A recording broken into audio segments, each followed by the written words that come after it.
Hello and welcome to Dingoes Ate My Podcast. I'm Paul. And I'm Dave. And this week we'll be discussing the episode of Angel, Peace Out. This episode originally aired April 30th, attracting a viewership of approximately 4.04 million viewers. So let us start off with the number one song in America this week, Dave. Any ideas? I would really like it to be something different from the couple from last week, but quite honestly, there's nothing that immediately comes to mind, so I think it just might be In the Club by 50 Cent. You would be correct. It is still In the Club by 50 Cent. Let's move on to the number one movie in America this week. Any idea what it could be? Movie-wise. Last week we had Anger Management in its second weekend.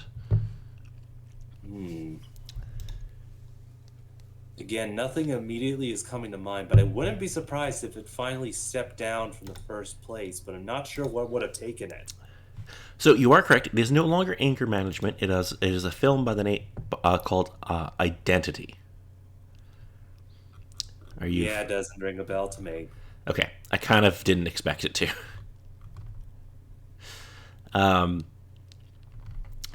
It's like kind of like a whodunit kind of like crime thriller kind of deal. That makes sense. But again, probably just a case of not really popular enough, just kind of things at the time. It managed to sit up on top. Like it got pretty decent reviews, and like it did all right at the box office, at least this weekend. Unfortunately, it would have had much better music if the original composer had done it, because it was originally supposed to be Angela Badalamenti. Who did they pick instead? Alan Silvestri, which again, not a bad choice, but Yeah, that's true. Again, I probably have to actually listen to the soundtracks and kind of compare between the two. Alan Silvestri did like the Back to the Future movies, Who Framed Roger Rabbit, Forrest Gump. He's done like a ton of big movies. Not totally not a shot at him. Like he's very good, but Angela Badalamenti will always get a bit of always gets a little bit of a one up for me because he works a lot with David Lynch, and he did like the score for like Twin Peaks and stuff. Okay. And again, with the couple that you wrote off with the last composer, it doesn't seem to really be within his wheelhouse, so it might be a little bit out of his element. No, I think he had. Let's just pull up Alan Silvestri because I know like Back to the Future and stuff, but he did like The Mummy Returns. Yeah, I guess it kind of would be a bit outside of his normal thing because he does tend to do more like blockbustery stuff. Anyway, let us move on to video games this week. So, we have on April 30th, the day the episode came out. If you were still rocking the PS1, you could pick up MLB 2004. Yay! The next day, on May 1st, if you had an Xbox, you could pick up Burnout 2 Point of Impact. Yes. And the Burnout games are great. May 6th, if you had a Game Boy Advance, you could pick up Castlevania Aria of Sorrow. Yes. So I can't specifically remember which one that is. It is very good with this in the series, I believe. I have no idea because I've never played a Castlevania game. Well, that's not true. I played one of them on the NES a little bit. But that was about it. May 6th, if you had a gaming PC, you could pick up Day of Defeat. Supposed yay? It's like a multiplayer first-person shooter. It was originally like a mod of Half-Life. Yeah. Understandable. That got like turned into its own game. No. And finally, if you were a PC gamer in Japan, you could pick up this little game that I'm sure will go nowhere called EVE Online. Ooh. Are you familiar with EVE Online? Like, I know it's supposedly a thing. I've never touched it, and I've only kind of heard the mildest little bit of things about it, but oh boy, is it a thing. So EVE Online is a game that came out, obviously, in 2003. and is somehow still running. And how do I explain this? It's a game that's always interested me, but I'm always terrified of getting into it because it's like Yeah, it's understandable. I'm kind of in the same sort of boat, but it also is kind of a game that doesn't really seem like my cup of tea. the thing that like it looks super interesting, and I would love to play it, but it's also notoriously really complex. Yeah, that's understandable. Yeah. So that was video games for this week. So let us move into the episode.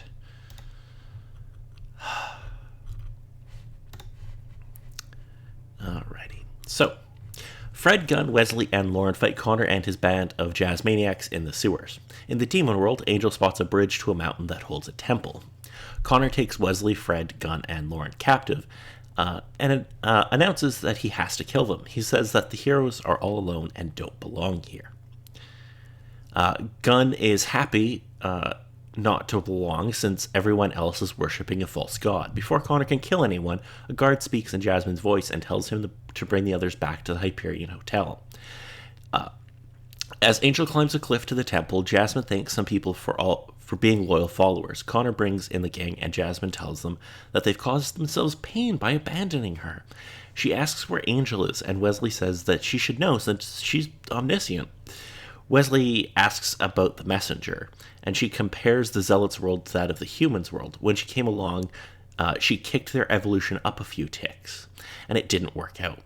And she has a better chance in this world as it can be taken over quickly. She adds that Angel is wasting his time in the demon world, but Wesley says that if she really believed that, she would have probably killed them already. Jasmine tells a follower to tell the media that she'll be down soon. Wesley realizes that she's about to beam out her influence to the world. Fred tries to get Connor to stop her, telling him that Jasmine will enslave everyone, but he says that she'll bring everyone together. Fred says that they tried to show him what Jasmine really is. He tells her that he knows. He looks at Jasmine, and looking at her maggot-infested flesh, he declares, "She's beautiful." Jasmine heads for her press interview, telling Connor that she won't be able to keep an eye on everyone while it's going on, so he'll have to do that for her. Connor asks what Angel has gone after, and Jasmine replies, "The unattainable." Angel makes it to the temple where he encounters the high priest. The demon says that Angel has come this far only to die. The demon calls itself the guardian of the world, caretaker of her most blessed temple. And Angel notes that he doesn't seem to have any followers. The high priest is sure that Jasmine will return when she's done with the human world. Angel tries to get the priest to say Jasmine's real name, but the priest won't do it. Angel tries to intimidate him, and the priest tells him, "You can take away her power, but you've already lost everything." Connor sticks the Angel Investigations team in the basement cage, and Wesley notes that the blood ritual didn't work on Connor because he's seen Jasmine's true face all along. Connor says that because he grew up in Cortoth, appearance doesn't really matter to him. Fred tries to get Connor to feel badly about Cordelia. Connor tells her that Cordelia has been moved. Wesley asks Connor what Jasmine eats, since the demon called her the Devourer. Connor denies that he knows, but Wesley already figured out that she's been eating her followers. Gunn worries that Cordelia may have already been eaten. Angel demands that the priest give him Jasmine's true name, but the priest reveals that he can't. Only the keeper of the name has it. The priest is the guardian of the world, but the guardian of the world... The priest is the guardian of the world, but the guardian of the world is not the keeper of the name. This is not a confusing thing at all. Yeah, no. The word is the name, so the priest is the guardian of the keeper of the keeper. The keeper happens to be in the corner of the room, but the priest warns that he'll only speak Jasmine's real name with his last breath. The keeper's mouth is sewn shut. Connor heads to the banquet hall where Jasmine is chatting with some of her followers, who are about to be eaten. Connor pulls her aside and asks her where she took Cordelia. Jasmine assures him that she didn't eat Cordelia. Connor tries to pretend that he didn't think that, but he's relieved. However, Jasmine won't tell him where she took Cordelia. Angel fights the Keeper, and the Guardian taunts that his friends are probably dead by now, so there's no reason for Angel to even try to fight for his world. The Guardian points out that his world doesn't care about him or want him, but Angel counters that it needs him. The Guardian says that he's actually fighting for Connor, He's already lost Cordelia, and he's going to lose Connor as well. In the human world, the press sets up for the conference, excited to be sharing Jasmine with the rest of the world. A reporter tries to get an interview with Connor, but he's not really up for it. He finds a couple of followers who moved Cordelia and demands to know where she is.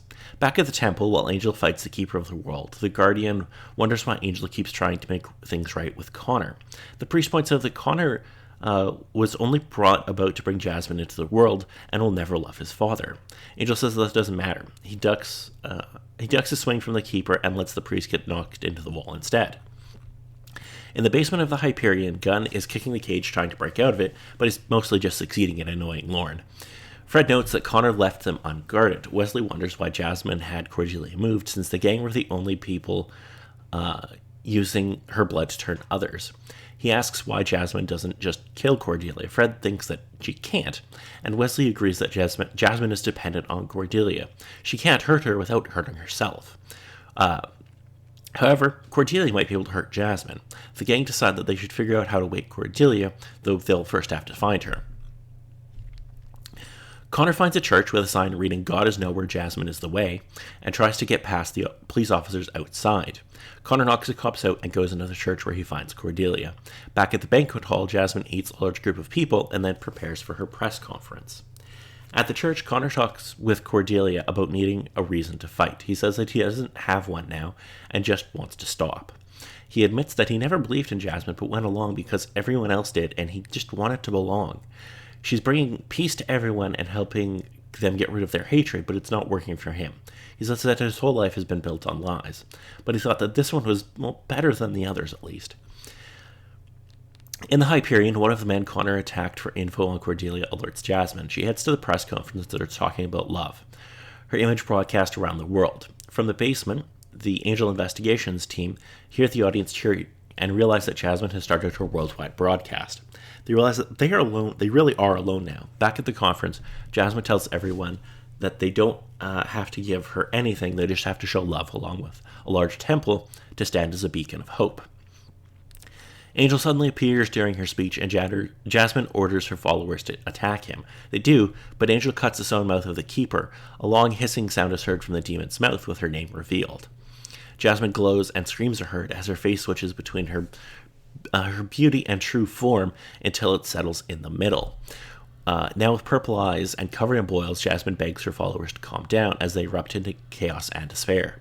Convinced that something has gone wrong, Gunn kicks open the door to the cage. The Angel Investigations team head upstairs. In the chaotic streets of Los Angeles, Jasmine is upset that no one is worshipping her anymore. She contacts Connor through one of the cops at the church, and Connor runs off to find her. Angel catches up to Jasmine and tells her that she already lost. She replies that, while there are no absolutes of right and wrong, only choices. He chose that reality over her offer of paradise. Angel counters that she had taken away choice from everyone, so he chose this world because he could. Jasmine pointed that free will had gotten him. Points out what has free will gotten him, and Angel responds that free will is what makes humans human. Jasmine points out that he's not human, but he replies, he's working on it. Jasmine heads off, wanting to be alone, and Angel says that he's not going to let her hurt anyone else. He lists the things she's done, pointing out that thousands of people are dead because of her. Jasmine asks how many people will die because Angel stopped world peace. She argues that she murdered thousands of people in order to save billions, but now the world has to fend for itself. Angel says that the price was too high, and their fate has to be their own, or they are nothing. He tells her that everyone has done horrible stuff, but they can make up for it. She doesn't have the world she wanted, but she can try to make it better. Jasmine doesn't want to. She punches Angel off a bridge and then lifts a car up against him. She says how she loved the world and sacrificed everything to be there. Angel counters that she did so in order to run the world. Jasmine says that the other powers that be don't care enough, unlike her, and he knows it. The fighting continues, and Jasmine reminds Angel of the prophecy that said he would play a major role in the apocalypse.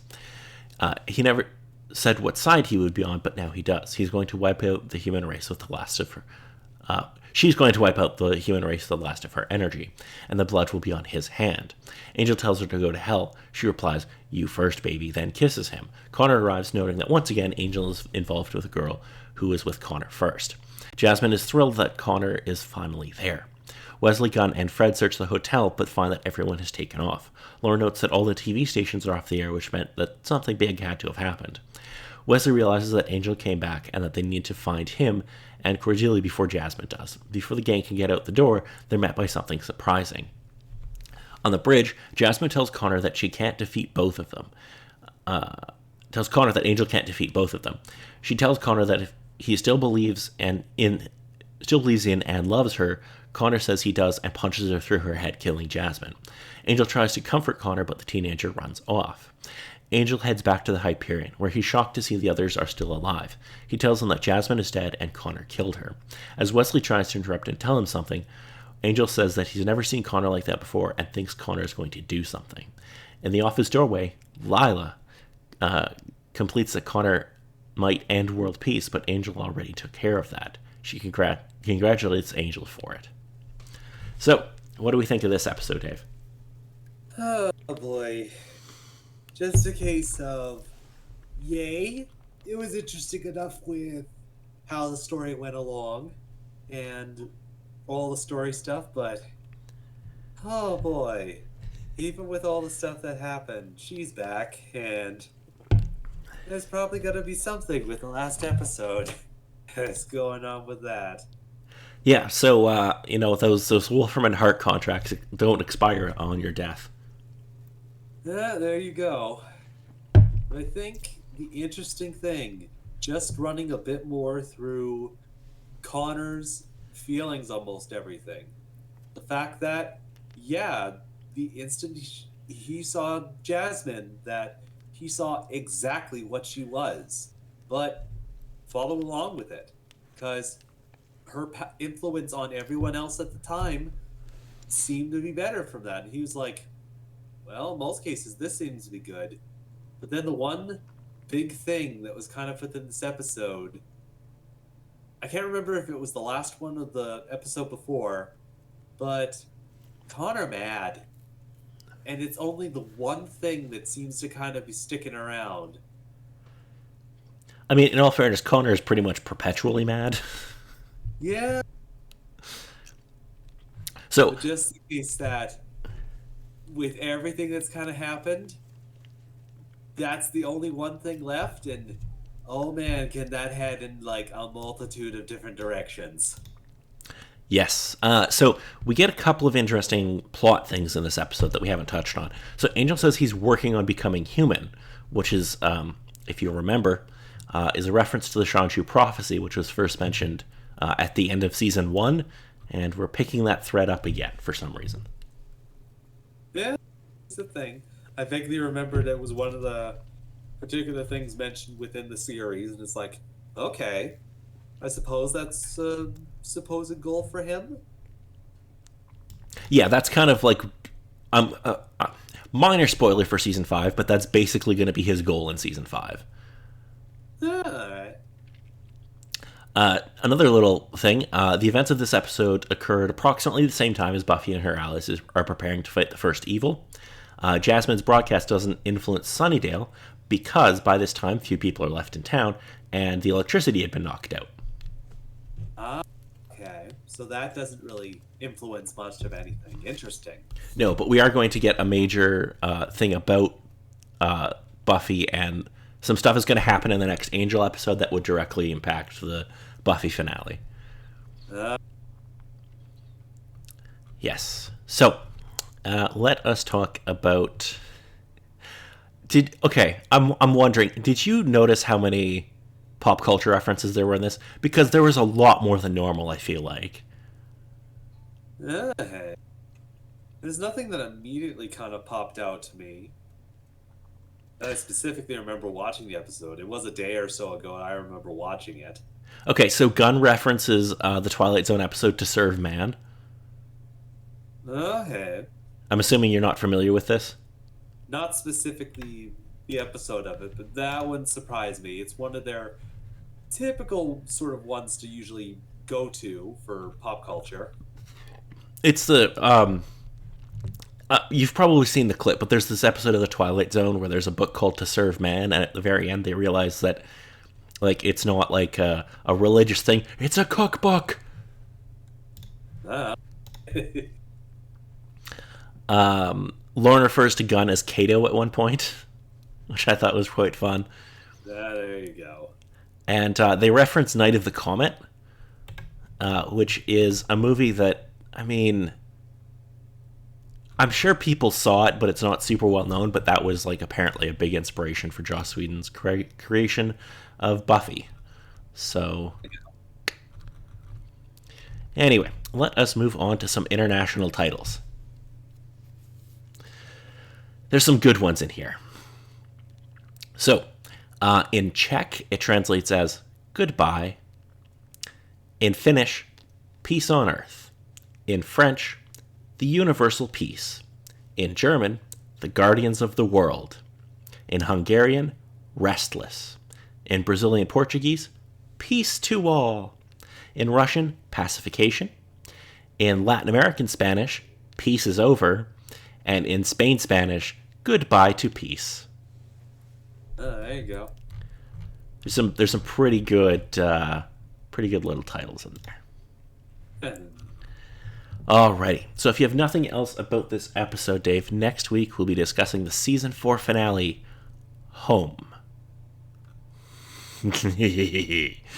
Angel and the gang are made an offer they can't refuse when they are given the opportunity to take over the LA branch of Wolfram and Hart and obtain all of the firm's secret and powerful information. Meanwhile, Angel has a chance to change the future for his son Connor, who is physically and emotionally lost wandering through the city.